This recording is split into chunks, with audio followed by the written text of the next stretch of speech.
एक ऐसा प्रकाशन संस्थान जिसने पूरी एक सदी को गुजरते हुए देखा। चूँकि हमारा विषय आज का लेखक प्रकाशक कितने दूर कितने पास है, मैं ये जानना चाहता हूँ कि जब आपने दायित्व संभाला, जब आप प्रकाशन में पूरी तरह से आई पढ़ाई लिखाई करने के बाद, और आपको जिस तरह से परिवार में ये दायित्व मिला, उस समय के लेखकों से और आज जब आप लेखकों से, मैंने देखा है आपके प्रकाशनों में बहुत सारी नई किताबें आप तलाश करती रहती हो, कौन सी अच्छा लेखक है जिसको मैं अपने पास प्रकाशित कर सकूं। लेखक से व्यवहार के स्तर पर क्या अंतर आया है, और कृति के स्तर पर, जो कृति का स्तर था जिसकी हम बात बार बार कहते हैं, मैं रोज़ एक किताब पढ़ता हूँ तो मुझे ये पता है कि मेरे पास ये दायित्व जब मैंने खुद से लिया तो किसी किताब को मैं 2 घंटे में पढ़ पाता हूँ, और किसी किताब को पढ़ने के लिए मुझे पूरे 1 हफ्ते लगते हैं, तो मैं उसे किस्तों में पढ़ता हूँ। तो आप जब चुनते हो इस तरह की किताबें, तो मैं जानना चाहूँगा कि जिस समय से आपने दायित्व लिया और आज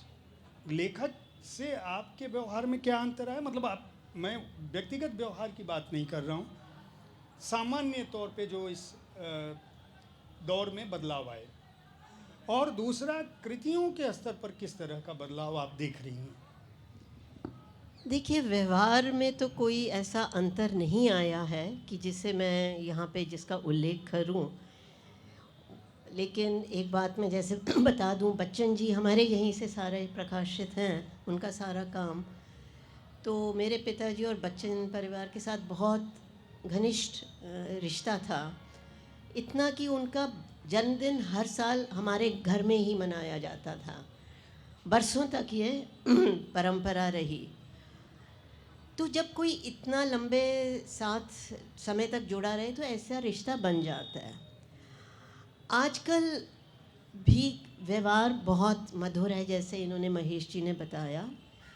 पर वो अपने पे डिपेंड करता है कि पहले लेखक भी कम थे और प्रकाशक भी कम थे,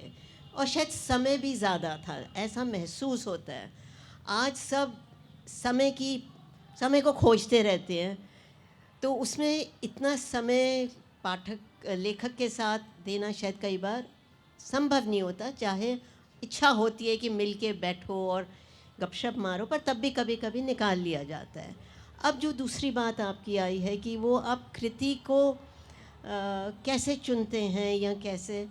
एक इसमें मैं ज़रूर बात कहूँगी कि जो पहले के लेखक थे,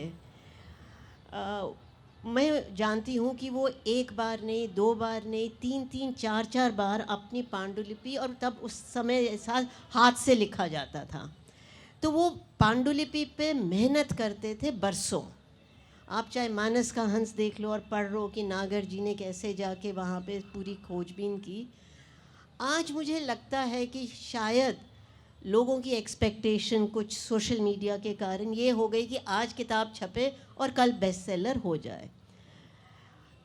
और लेखक काम करे, उस पर शोध करे, मेहनत करे, वो लेखकों की संख्या कम होती जा रही है, मैं देख रही हूँ। सब चाहते हैं कि उसकी किताब ऐसी हिट हो गई तो मैं भी उसी प्रकार की कोई चीज़ लिखूं, जिसे कहते हैं भाई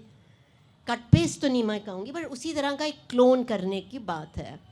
बट इसमें भी लेखक हैं जिन्होंने अपना नाम बनाया, और वो काम पर ही बनता है। हमें ये समझना चाहिए, आप एक टाइम बिक गए, असल बात है कि वो किताब दोबारा संस्करण आया, तीसरा आया, चौथा आया, 5वां आया, वो ही एक उसकी गुणवत्ता और सफलता का मापदंड है। यदि वो नहीं है तो ठीक है, जैसे आइसक्रीम होती है फ्लेवर ऑफ द सीज़न, आई, बिकी, चर्चा हुई, ऐसी 20 किताबें हम गिन सकते हैं हमारे यहाँ से भी। पर मेरी खोज ऐसी रहती है कि जो किताब मेरे बाद तक भी ज़िंदा रहे, क्योंकि असल वो ही किताब है जो